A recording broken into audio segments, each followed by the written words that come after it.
Riemann sums.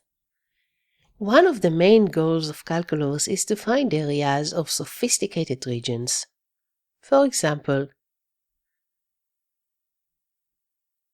let's try to evaluate the area under this graph on the interval 0, 5. This can be evaluated exactly and easily because this area is very not sophisticated. You can see this is just the area of a triangle. When x equals 5, y equals 5. And this area can be evaluated easily. And if you want to do it, this is 5 times 5 over 2. The base and the height is 5. We get 12.5. In general, direct calculation is impossible because most curves are not straight lines. For example, let's now try to do the same. What is the area under the graph of y equals fx between 0 and 5?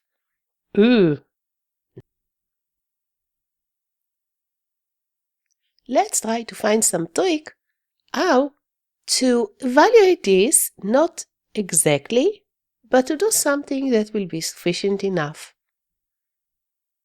The main idea is to approximate the total area under the graph by summing up areas of rectangles. So I'm filling the area with rectangles. First of all, I used only 4 rectangles. The width of all the rectangles are the same. It's just easier. When the number of triangles is small, it is an approximation only. And the reason is because if you look at the top, we consider the top of the rectangle to be straight, even though, in reality, if you look at the curve, the top is really curvy.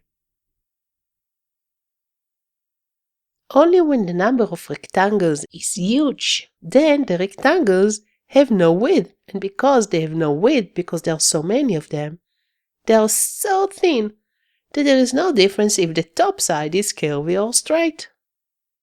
So in order to get the exact area, we will need to take the limit of the number of rectangles in the sum to infinity.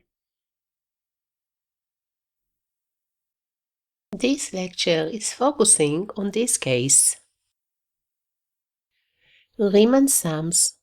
This is about approximation of area under a curve of a function which is greater or equals to 0 right now. Okay, we will start with functions that are above the x-axis or on the x-axis, never below the x-axis right now, on the interval AB, using finite number of equal width rectangles. If this is the segment AB, and assume that we have n rectangles, then the width of each rectangle is the total length over n. The total length is b minus a. And we get that the width of each rectangle is b minus a over n. So here is the division. We have n such little segments. Each one of them is of length b minus a over n. The area is under the graph in our case, so the height of each rectangle is the height of the graph of the function at the chosen point. And the height of the function, as you know, the y value, is f of x. But if the width of the rectangle is not very small, we have many possible values for the height. And here's an example. Let's take this segment. In this case, the height is chosen by the left-hand point of this little interval. In general, we are going to use only one of these 3 choices. Right-hand endpoint of these little segments, in this case it's this one. The left-hand endpoint, as in our example here, and the midpoint, which is exactly the middle of the right and the left hand points.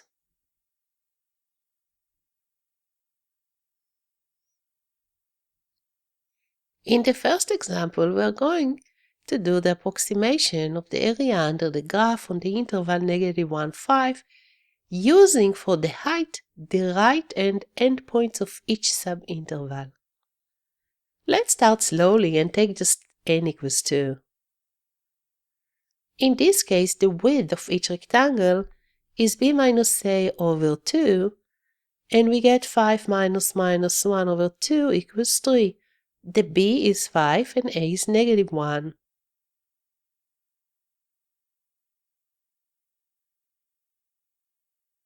Because the length is 3, if you take the first value on the interval, which is -1, and you add 3, you get 2.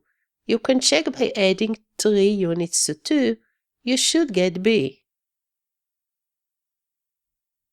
Here is the first area. I choose the height to be the height of the function at the right-hand endpoint. This is exactly f of 2.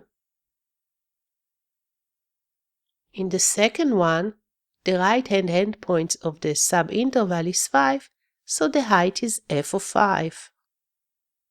Now we only have to sum these two areas. The first one has width of 3 and height of f2. The second one, width of 3 and height of f5. I'm going to leave it like this because I don't know what is f of 2 and f of 5 because I don't have the specific function.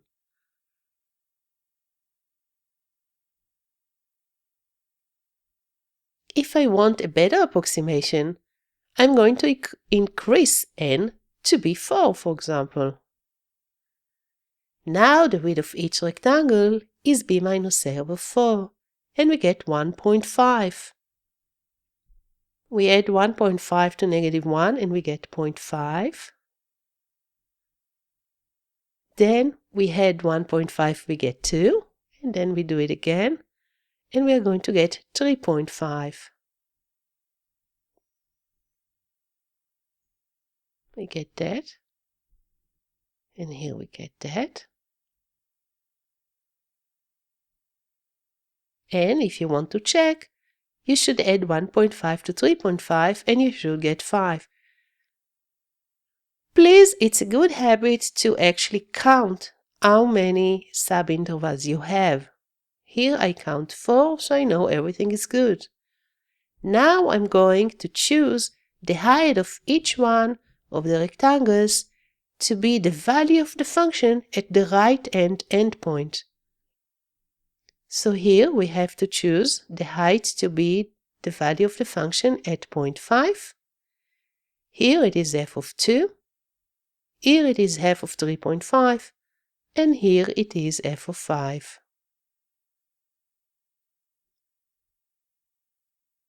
Now I just have to add everything. The width of each one of those is just 1.5. And then I have to multiply the width by the height. And I get that the total area is approximated by this.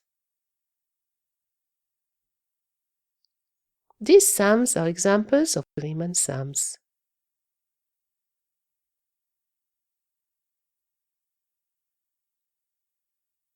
Obviously, even you can see from this example that when n equals 4, we get a much better approximation than with n equals 2. Example. Approximate the area under the curve y equals fx on the interval 1, 5 using n equals 4 subintervals. We are going to do it 3 times using the right, the left, and the midpoint. When I say right, this is a shortcut of right-hand endpoints of each subinterval. When I say left, I mean the left-hand endpoints of each subinterval, and the same to the midpoint.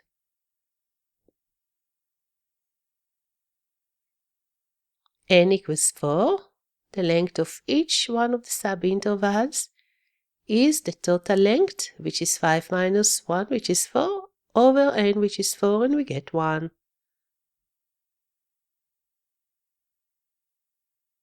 Because we start with 1, we will have 2, and then 3, and then x equals 4, And you want to add 1 to get the b, which is 5. We do.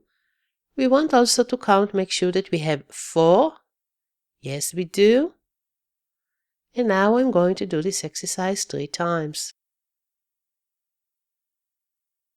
We will start by taking the right-hand endpoint as the height. In the first segment,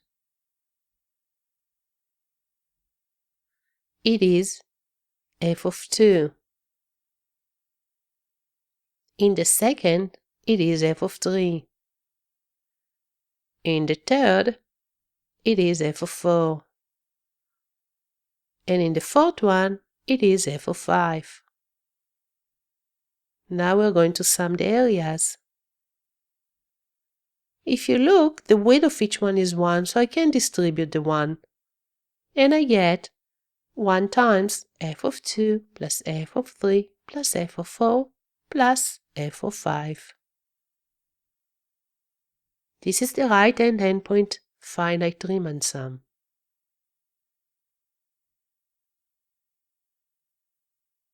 We are going now to use the left-hand endpoint.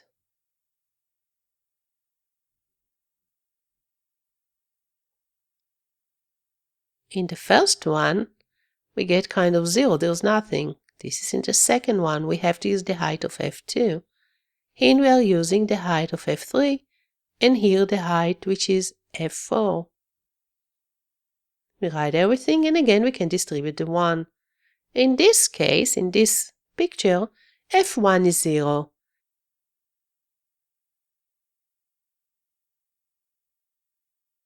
Now we are going to do Riemann sum using the midpoint. To find the midpoint in this case, it's really easy. In usual and always, it is the average of the two endpoints. The reason to know that is because sometimes the endpoints of each one of the subintervals are not nice integers like here. For example, you know that the middle of 1 and 2 is 1.5, but this is also the average of 1 and 2. 1 plus 2 over 2 is 3 over 2. It is 1.5. Again, it's really easy to see that the middle of 2 and 3 is 2.5, but again, let's try to do the average. 2 plus 3 over 2 is 2.5. Here is the height at 2.5, it's f of 2.5. And the midpoint between 3 and 4 is 3.5. Here's the height, it's f of 3.5.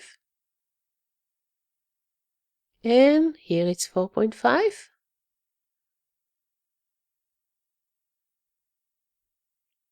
And here is now the areas.